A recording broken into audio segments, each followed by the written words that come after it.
कक्षा 7वीं, विषय हिंदी, पाठ 7, जहाँ चाह वहाँ राह। इस पाठ की लेखिका है अनुराधा मोहिनी। तो चलिए बच्चों, पहले मैं अनुराधा मोहिनी जी का जीवन परिचय आपको दे देती हूँ। अनुराधा मोहिनी जी का जन्म 21 सितंबर 1961 को नागपुर में हुआ था। इन्होंने अनुवाद के क्षेत्र में अपना अमूल्य योगदान दिया है तथा आपने अनुवाद, विविध पारिभाषिक कोशों की निर्मित में सहभाग, वैचारिक एवं ललित पुस्तकों का संपादन किया है। प्रस्तुत कहानी में लेखिका ने संकल्प शक्ति के महत्व को बताया है कि यदि बच्चों हमारी दृढ़ शक्ति एकदम मजबूत है तो हम हर असंभव काम को संभव कर सकते हैं। तो चलिए पाठ की शुरुआत करते हैं। ये संभा गांव के पाठशाला की घंटी बजी। धुआंधार बरसात हो रही थी। वर्षा के कारण मैदान पर कक्षा ना होकर प्रार्थना कक्षा में संपन्न हुई। उपस्थिति लेते हुए गुरुजी ने देखा कि आज कक्षा में बहुत कम विद्यार्थी हैं। आज इतने विद्यार्थी के अनुपस्थित रहने का कारण क्या है? उन्होंने विद्यार्थियों से पूछा। वही नाला गुरुजी, सबने एक स्वर में उत्तर दिया। तो बच्चों, ये संभा नामक एक गांव था। उस गांव में एक पाठशाला थी, विद्यालय था। उस एक दिन धुआंधार बरसात हो रही थी और बरसात के कारण प्रार्थना कहाँ पे हुई? कक्षा में हुई, क्लासेस में हुई। और जब गुरुजी ने उपस्थिति मतलब अटेंडेंस ली, तो उन्होंने बोला कि आज कक्षा में बहुत कम विद्यार्थी हैं, इसका क्या कारण है? तो सभी विद्यार्थियों ने एक साथ कहा कि वही नाला गुरुजी। ये संभा गांव के ठीक बीच से एक नाला बहता था। गांव के बस्ती वाले नाले के एक तरफ थी और खेत दूसरी तरफ थे।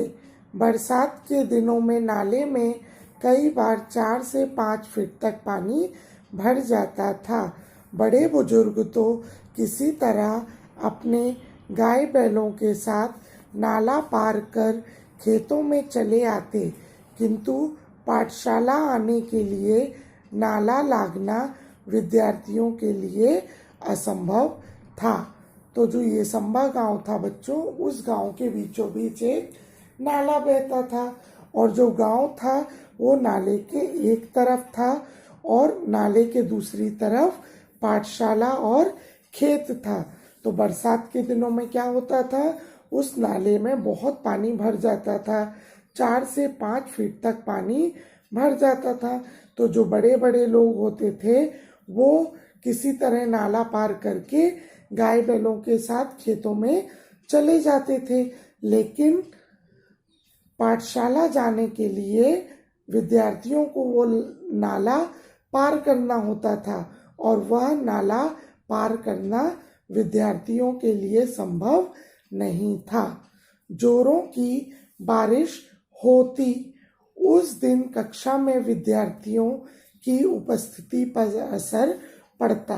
अनेक बार विद्यार्थी पूरे सप्ताह पाठशाला नहीं जा पाते। इसके चलते गांव में बरसात, नाले में भरा पानी, पाठशाला से छुट्टी, ये संभा की यही कहानी, यह गीत गांव में प्रचलित हो गया। तो क्या होता था बच्चों, जब बहुत बारिश होती थी, उस बारिश का जो असर होता था वो बच्चों की उपस्थिति पर पड़ता था। उपस्थिति मतलब अटेंडेंस पे पड़ता था। और विद्यार्थी एक ही दिन नहीं, पूरे पूरे हफ्ते पाठशाला नहीं जा पाते थे। और विद्यार्थियों ने इस बारिश के ऊपर एक गाना बना लिया था। वह गाना कौन सा था? गांव में बरसात, नाले में भरा पानी, पाठशाला से छुट्टी, ये संबा की यही कहानी। यह गीत गांव भर में प्रचलित हो गया था। पाठशाला में अनुपस्थित का विद्यार्थियों की पढ़ाई पर बहुत बुरा प्रभाव पड़ता।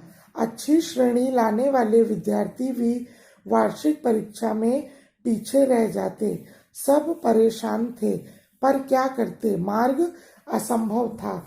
तो बच्चों, जो बारिश होती थी उससे बच्चों की पढ़ाई पर बहुत खराब असर पड़ रहा था। और जो एकदम होशियार विद्यार्थी थे, जो परीक्षा में हमेशा अव्वल आते थे, प्रथम श्रेणी लाते थे, अच्छी श्रेणी लाते थे, वो उनकी भी पढ़ाई का नुकसान हो रहा था। वह भी वार्षिक परीक्षा में पीछे रह जाते थे। सारे विद्यार्थी परेशान थे, लेकिन वो लोग क्या करते, मार्ग असंभव था।